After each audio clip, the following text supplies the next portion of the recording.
Assalamualaikum warahmatullahi wabarakatuh. Nama saya Umi Nafiah dengan nama Matrix AI 20245. Pengenalan.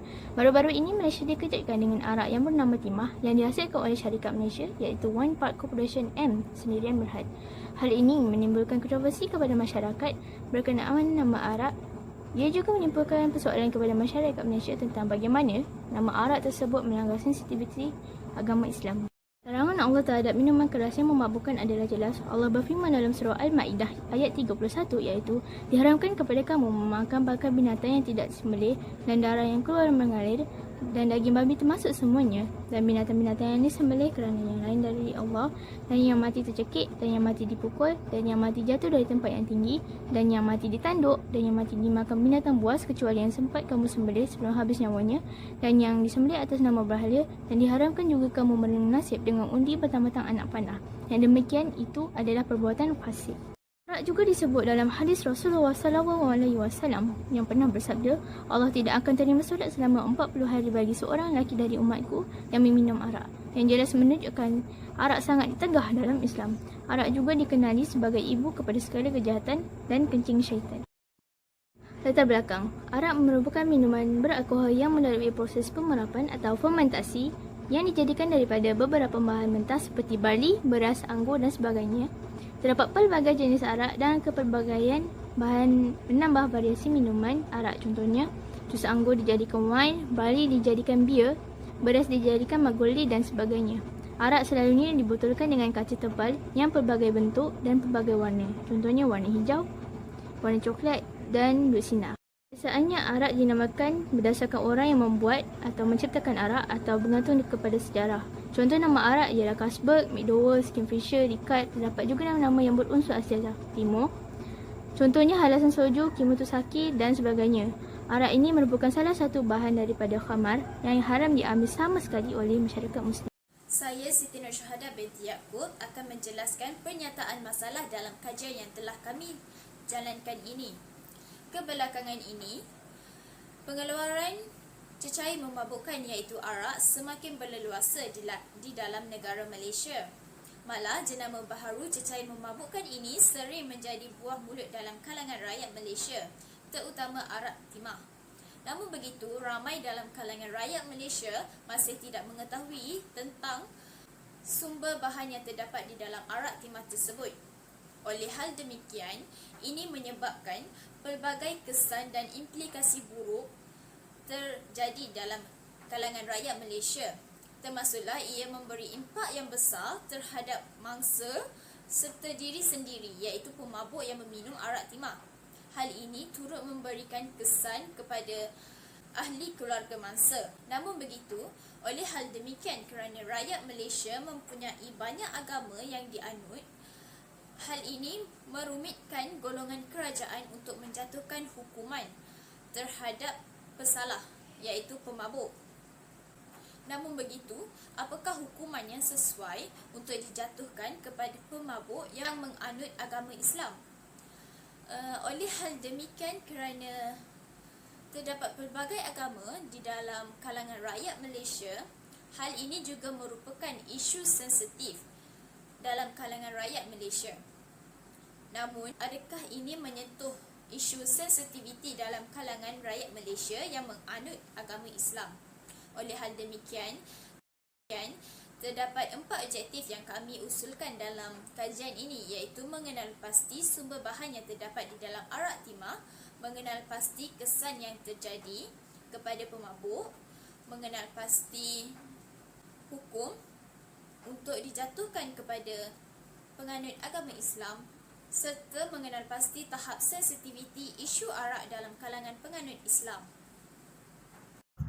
Assalamualaikum. Nama saya Nur Fahana binti Inyas, nombor matrik CD 210015. Objektif pertama yang telah dibincangkan ada sumber-sumber bahan di dalam arak timah.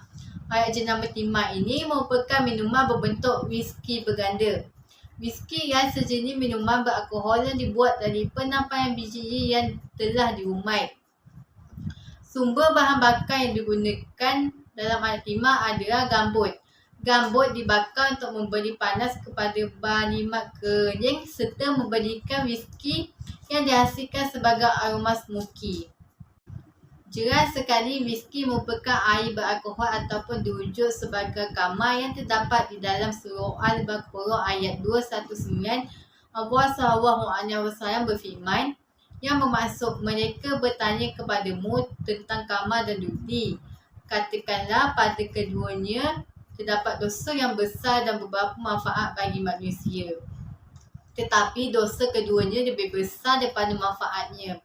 Dan mereka bertanya kepadamu apa yang mereka nafkahkan. Katakanlah yang lebih daripada keperluan. Demikian Allah menerangkan ayat-ayatnya kepadamu supaya kamu berfikir. Berdasarkan kaedah kajian kami, sebanyak 63.6% berpengetahuan tentang bahaya yang digunakan dalam perhasian minuman keras. Seterusnya, berdasarkan soalan kedua, sebanyak 57.6% mengetahui bahawa air jenama timah merupakan minuman berbentuk whisky. Dan akhir sekali, sebanyak 81.8% daripada responden ingin mengikuti program untuk memahami sumber bahan dalam air timah. Assalamualaikum warahmatullahi wabarakatuh. Nama saya Siti Najira binti Muhammad Nazri. Nombor matrik saya CD210017. Kisah kajian yang kedua adalah tentang hukum pengambilan arak timah. Arak merupakan minuman keras yang dapat dijumpai di banyak tempat. Walaupun negara Malaysia ini adalah majoritinya adalah umat Islam, tapi penjualan arak dapat dijumpai di pasar-pasar raya. Hukum pengambilan arak kepada umat Islam adalah haram. Arak adalah minuman keras yang melalaikan pengambilnya dan akan menyebabkan bahaya kepada orang sekeliling secara sengaja ataupun tidak sengaja. Syariat Islam tegas menegah dan mengharamkan perbuatan ini kerana mendatangkan kemudaratan dan keburukan dalam kehidupan. Pengharaman arak sejak sekian lama diketahui umum dalam kalangan masyarakat Islam. Allah Ta'ala bermaksud, wahai orang-orang yang beriman, bahawa sesungguhnya arak dan judi dan pemujaan berhala dan mengundi nasib dengan batang-batang anak panah adalah semuanya kotor, keji daripada perbuatan syaitan. Oleh itu, hendaklah kamu menimbulkan permusuhan dan kebencian antara kamu daripada Allah dan daripada mengerjakan sembahyang. Oleh itu, mahukah kamu berhenti daripada melakukan perkara yang keji dan kotor itu, atau kamu masih berdegil? Berdasarkan kajian metodologi yang kami jalankan dengan menggunakan kaedah Google Form, kami telah edarkan kepada 33 orang untuk mendapatkan maklum balas tentang objektif kedua dan kefahaman mereka tentang hukum pengambilan arak. Yang pertama sekali adalah menurut graf yang ditunjukkan ni, sebanyak 87.9% orang, iaitu seramai 29 orang sedar bahawa perkara yang mendatangkan bahaya diri dan orang sekeliling mereka adalah haram hukumnya. Ini bermakna mereka tahu dan sedar bahawa pengambilan arak itu adalah haram di sisi Islam. Seterusnya, berdasarkan graf maklum balas ini, sebanyak 90% iaitu seramai 30 orang bersetuju untuk menyebarkan info tentang hukum yang akan dikenakan pada sesiapa yang mengambil arak di media sosial mereka. Ini akan meningkatkan lagi kesedaran yang lain tentang hukum arak kerana media sosial merupakan perkara penting pada zaman ini. Graf maklum balas ini pula, sebanyak 87.9% juga, iaitu seramai 29 orang sedar arak adalah minuman yang menghilangkan daya pemikiran rasional seseorang ketika di bawah pengaruhnya. Mereka juga sedar bahawa hukum pengambilan arak adalah haram dan juga berdosa besar. Sekian, terima kasih daripada saya. Nama saya Nurul Irsyadiah binti Muhammad Fadil, nombor matrik CD210082. Bagi kesan arak timah kepada masyarakat Islam. Seperti yang kita tahu, Wine Park Corporation Sdn Bhd melancarkan jenama arak timah pada 7 Oktober, iaitu ketika bulan kelahiran Nabi Muhammad SAW atau lebih dikenali sebagai Maulidul Rasul. Setelah pelancaran itu, minuman yang berjenama arak timah mendapat kecaman dari masyarakat Islam yang disifatkan sebagai menghina masyarakat Islam. Penggunaan nama timah adalah sangat dekat dengan umat Islam yang menuju kepada Sayyidatina Fatimah, iaitu anak kandung kesayangan Nabi Muhammad SAW. Walau bagaimanapun, pihak pengeluar menafikan olahan yang dibuat di sebalik penjenamaan itu dan menerangkan bahawa nama yang diambil sebagai jenama itu adalah berdasarkan unsur logam yang bernama timah. serta tidak berniat untuk menerapkan unsur-unsur Islam. Berdasarkan firman Allah Subhanahu Wa Taala, wahai orang-orang yang beriman, bahawa sesungguhnya arak dan judi dan pemujaan berhala dan mengundi nasib dengan batang-batang anak panah adalah semuanya kotor, keji dari perbuatan syaitan. Oleh itu, hendaklah kamu menjauhinya supaya kamu berjaya. Surah Al-Maidah 90. Terdapat juga di Utusan Malaysia artikel yang bertajuk Whisky Timah Provokasi Sentimen Umat Islam yang dibuat oleh Siti Aisyah Sukaiman pada 18 Oktober 2021. Menurut soalan kajian metodologi yang ketujuh menunjukkan bahawa terdapat 32 orang setuju dan seorang tidak setuju tentang kesan pengambilan arak terhadap umat Islam mengikut sudut pandangan yang diberikan. Berdasarkan soalan nombor yang ke-8, pula diberi pernyataan dan mendapat maklum balas bahawa 33 orang setuju bahawa arak boleh membahayakan kesihatan kepada peminum. Mengikut soalan kajian metodologi yang ke-9, di mana tentang pengetahuan masyarakat tentang pengambilan arak akan memberi kesan pada kehidupan yang akan datang, telah mendapat 33 maklum balas, di mana terdapat 27 orang mempunyai pengetahuan tentang kesan tersebut dan terdapat 8 orang yang tidak pasti. Assalamualaikum, nama saya Nur Alia binti Nurhiza, nombor matrik CD210060. Baiklah, saya akan meneruskan pembentangan ini dengan perbincangan kajian yang terakhir, iaitu isu penamaan arak sebagai timah. Arak jenama timah ini menjadi isu kerana telah menggunakan nama seakan-akan dekat dengan nama puteri kesayangan Rasulullah SAW, iaitu Fatimah Al-Zahra. Ianya mungkin akan menimbulkan fitnah kepada agama Islam kerana segelintir pihak mungkin akan memikirkan bahawa pemilik jenama arak itu merupakan salah seorang umat Islam. Rasulullah SAW telah memberikan satu amaran akan berlakunya fitnah pada akhir zaman yang menimpa ke atas umatnya yang membawa kepada kerosakan akhlak mereka akibat arak dan seumpamanya. Perkara ini telah dinyatakan melalui sabda baginda SAW yang bermaksud, demi sesungguhnya ada dalam kalangan umatku yang meminum arak sehingga menamakannya dengan bukan nama asalnya dan kurang menukar namanya bagi mengelirukan.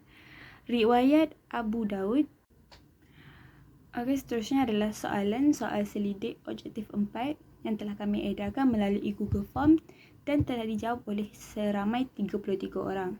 Soalan yang pertama adalah, adakah kesan penamaan arak dengan timah ini boleh mengelirukan pembelinya sehingga boleh membuat orang salah faham? Majoriti daripada soalan ini menjawab ya, iaitu seramai 26 orang, manakala seramai 7 orang yang telah menjawab tidak. Seterusnya adalah soalan terakhir, iaitu adakah arak jenama timah ini mengganggu sensitiviti rakyat Malaysia yang beragama Islam? Majoriti daripada soalan ini telah menjawab ya, iaitu seramai 26 orang, manakala seramai 7 orang telah menjawab tidak. Assalamualaikum warahmatullahi wabarakatuh kepada Ustaz dan rakan-rakan. Saya Siti Aisyah Nur Alia binti Syafuddin, CE210080. Saya akan menerangkan untuk kesimpulan menyeluruh tajuk ini. Sudah terang lagi bersuluh bahawa Islam menekankan tentang haramnya mengambil arak atau minum arak. Segelintir umat Islam di Malaysia memandang rendah tentang hal ini kerana banyaknya pengaruh budaya barat yang membuatkan umat Islam mudah terpengaruh. Dalam Fiqh Al-Manhaji 375 hingga 81 ada tertulis bahawa haram meminum minuman yang memabukkan, sama ada arak, khamar iaitu dibuat daripada anggur, daripada perahan anggur, atau bukan arak iaitu yang dibuat daripada benda lain. Di dalam surah Al-Maidah juga ayat ke-90 berbunyi, Allah Subhanahu Wa Taala menggambarkan khamar sebagai al-rich, iaitu kotoran atau najis yang termasuk dalam perbuatan syaitan, dan pencetus permusuhan iaitu al-adawah, dan benci membenci iaitu al-baghda. Hal ini kerana banyak yang memabuk. Hal ini kerana perkara yang memabukkan membuat seseorang itu hilang kewarasan dan membahayakan diri sendiri dan orang lain. Bukan itu sahaja, akhlak seseorang itu juga berubah hingga melukai dan menyakiti hati manusia. Lebih dahsyat lagi, kesan minum arak ini menghalang manusia daripada mengingat Allah dan menjauhi mereka daripada rahmat, kurniaan dan ihsan dia. Baru-baru ini hangat di Malaysia iaitu kes tentang pengeluaran arak yang jenamanya menggunakan nama yang agak popular dalam dunia Islam iaitu timah. Arak yang dikeluarkan oleh syarikat terbabit ini juga menyentuh sensiti agama Islam dengan menggunakan lelaki berimejkan orang Islam sebagai logo produk tersebut. Hal ini membuat imej agama Islam tercemar dan dipandang remeh oleh masyarakat luar. Perkara ini juga dapat menjadi satu asbab untuk anak remaja sekarang yang ingin mengenal dunia tersalah memilih jalan dan akhirnya terjebak dengan perkara-perkara yang merosakkan akhlak. Senang dikatakan masyarakat sekarang ni menggunakan ayat culture shock untuk remaja-remaja yang baru ingin mengenal benda yang tidak bagus dan seterusnya menjerumuskan mereka ke perkara yang negatif. Itu sahaja daripada kumpulan kami. Sekian, terima kasih. Assalamualaikum warahmatullahi wabarakatuh.